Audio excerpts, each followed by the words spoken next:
अस्सलाम वालेकुम। मेरा नाम डॉक्टर शफीक चीमा है। मैं diplomate American board of internal medicine और नेफ्रोलॉजी हूँ। I am also fellow of American college of physicians and American society of nephrology और currently I am working at Allama Iqbal medical college as a professor of nephrology and head of unit.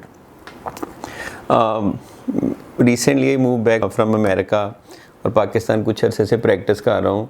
तो एक चीज़ जो मैंने देखी है जो कि अमेरिका में बहुत कम थी और यहाँ पे बहुत ज़्यादा है, वो डॉक्टर के पास या नेफ्रोलॉजिस्ट के पास जाने की बजाय आप और बहुत सारे लोगों के पास जाते हैं।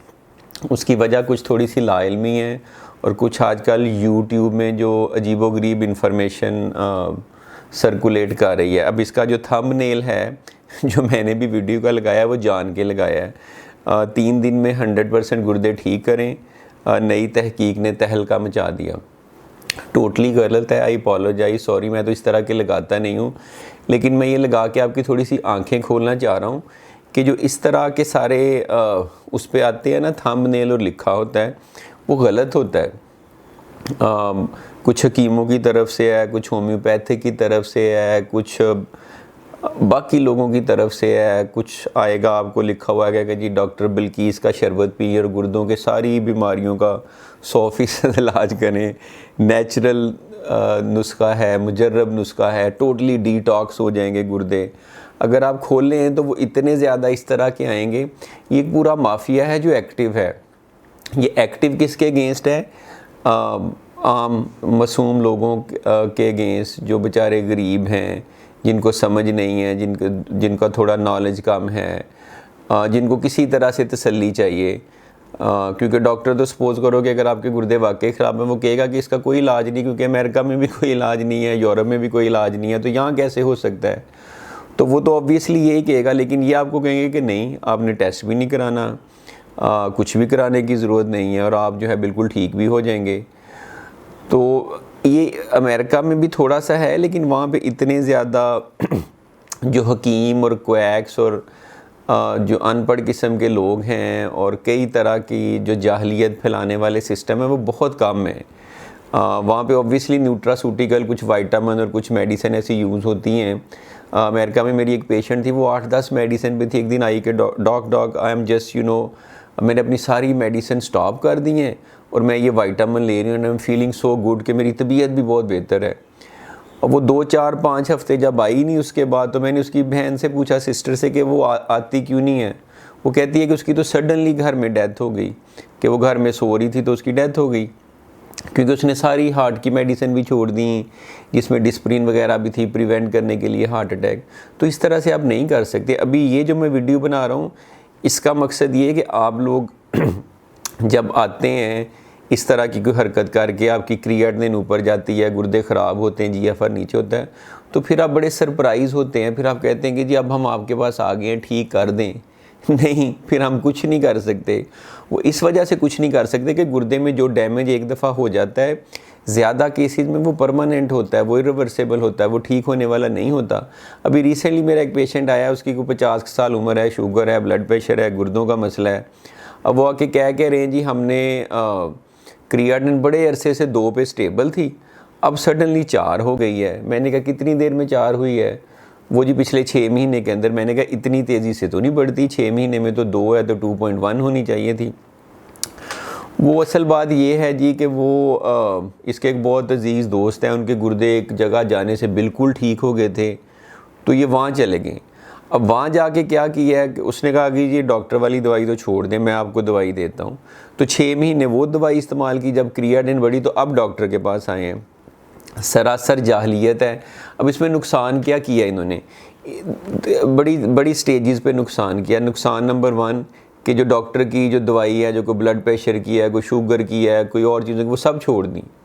अच्छा, अब लीड ट्रीटमेंट जो है वो क्या है, कुछ पता नहीं है।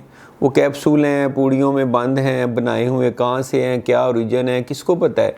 किस बीमारी के लिए वो किसको पता है? उसके क्या साइड इफ़ेक्ट्स हैं, किसको पता है? कोई रिसर्च है उसके ऊपर, किसी आर्टिकल में कोई पब्लिश हुई है? सारे फॉल्स क्लेम्स हैं, यानी कि झूठों का पलंदा है। उससे 2-3 चीज़ें होती हैं, आपका टाइम भी वेस्ट होता है, जिसमें आप सही इलाज कर सकते थे, आपके पैसे भी ज़ाया होते हैं। फिर जब आप डॉक्टर के पास जाते हैं, किसी कॉम्पिटेंट नेफ्रोलॉजिस्ट के पास, उस वक्त तक बहुत देर हो चुकी होती है, काफ़ी स्टेजेस में आपने किडनी काफ़ी ज़्यादा ख़राब कर लिए होते हैं। फिर कहते हैं जी इनके साइड इफ़ेक्ट कोई नहीं है। अब जो मेडिसिन फॉर एग्ज़ाम्पल एक कोई एंटीबायोटिक है या कोई मेडिसिन है जो आती है, उसके पीछे हज़ारों सालों की रिसर्च है, अमेरिका की, इंग्लैंड की, उसके पीछे जो है ना बड़े बहुत ज़्यादा उसके पे तहकीक हुई है, उसके साइड इफ़ेक्ट्स हैं, चीज़ें क्लियर हैं।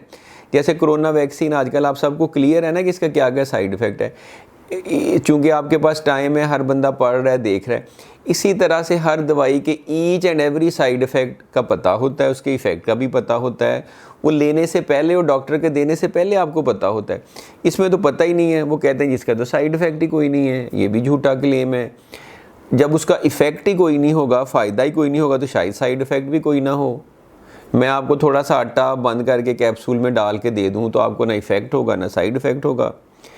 ये day in and day out patient आते हैं और उनके साथ ये मसला होता है और उनके गुर्दे ज़्यादा ख़राब हो चुके होते हैं। तो इसलिए मुझे तो इसकी बहुत ज़्यादा जो है ना परेशानी और टेंशन होती है। मैं ये वीडियो इसलिए बना रहा हूँ और थोड़ा सा जज्बाती इसलिए हूँ, थंबनेल भी गलत इसलिए लगाया है कि ताकि आप लोगों को एहसास हो कि कोई अगर क्लेम करता है कि जी मैं 2 दिन में, 4 दिन में, हफ्ते में ये कर दूंगा, तो सब गलत क्लेम है। अगर ऐसा कुछ होता तो आपका ख्याल है अमेरिका, इंग्लैंड वाले, उनके पास ये सारी ट्रीटमेंट्स ना होती कि वो क्रियाटिनिन को जो नीचे ले आते या जहाँ पे है वहीं रोक लेते। अमेरिका में लाखों लोग डायलिसिस पे हैं, ट्रांसप्लांट होते हैं।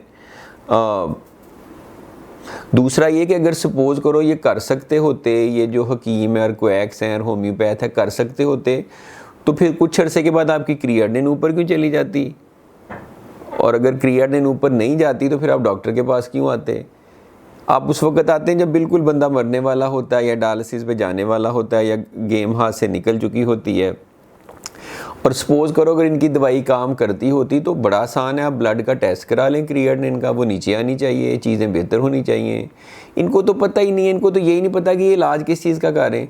जब किडनी डिजीज़ होती है तो कोई 20, 30, 40 तरह की डिजीज़ हैं, हर एक का डिफरेंट डायग्नोसिस है, कुछ बायोप्सी पे करते हैं, ये देख के ही आपको बता देते हैं माशाल्लाह कि ये दवाई है, ये लें और ठीक हो जाएंगे। कोई थोड़ा सा जो है ना वो अक्ल से सोचना चाहिए, अल्लाह ताला ने शऊर दिया है। सो इस सिलसिले में मेरा आपको मशवरा ये है कि आप ये मेडिसिन्स ना यूज़ करें, इनके पास ना जाएं, अपना टाइम ना वेस्ट करें, एनर्जी ना वेस्ट करें। वो बड़ा क्रूशियल टाइम है जिसमें आप डॉक्टर नेफ्रोलॉजिस्ट के पास जाके अपने गुर्दे ठीक कर सकते हैं। वो टाइम को ना ज़ाया करें, थोड़ी सी अक्ल इस्तेमाल करें। अगर कोई ऐसी ही चीज़ होती तो अमेरिका, वेस्ट, यूरोप सारे यही यूज़ कर रहे होते। और जो लोग इसकी तरगीब देते हैं कि हम ये जूस पिएँ तो ये ठीक कर देंगे और 100% ठीक कर देंगे, उनको भी थोड़ा सोचना चाहिए कि कल कला को जो है ना सब ने यहाँ से चले जाना है, तो आगे जाके क्या जवाब देंगे। तो मेरा आपको मुफीद और बड़ा एक जो है ना दिल से मशवरा ये है कि मैं नहीं चाह रहा कि आप मेरे पास आएँ एज ए नेफ्रोलॉजिस्ट, आप किसी के पास भी जाएं, जो नेफ्रोलॉजिस्ट आपको अच्छा लगता है, जिस सिटी में, जिस गांव में आप हैं, लेकिन किसी डॉक्टर के पास जाएं। उसमें आपका फ़ायदा होने का चांस ज़्यादा है और वो आप टाइम और पैसा ज़ाया नहीं करेंगे जब वो बहुत क्रूशियल होता है। Thank you very much.